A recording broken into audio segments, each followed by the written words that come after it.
madami, aminado naman ako na madami po ako nabasted sa mga naging top 1 ko. Kaya kabaduhan ka na, Boss Mystery Man.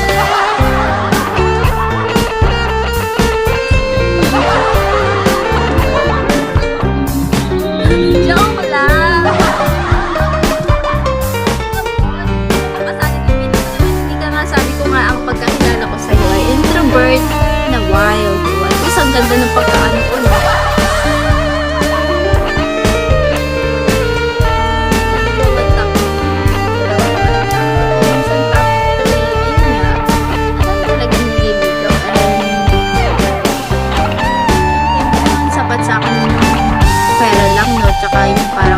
Mabili na sa akin at hindi sapat yun.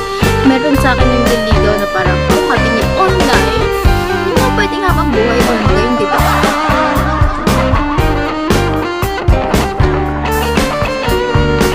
Kailangan ko ng 10K eh. Kung magsisanda agad siya, yung tipong gano'n. Kailangan ko ng ganito. Parang hindi ako masaya. No? Hindi ako nung masaya yung panahon na yun. Parang bawal ako mag-live kasi papapagod daw ako.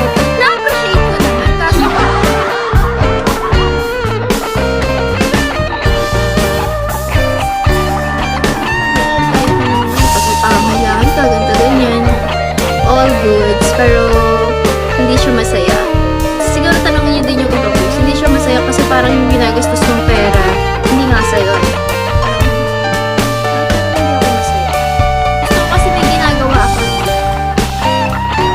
Ano, araw-araw maganda lang yan. Oo naman.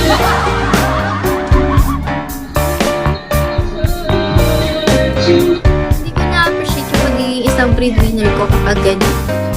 Gusto ko yung pinaghihirapan ko, mas okay na. Nag-live ako, tapos babagsakan ako. Kasi sarili ko, mag-withdraw ako, diba? Kasi pinaghirapan ko yun.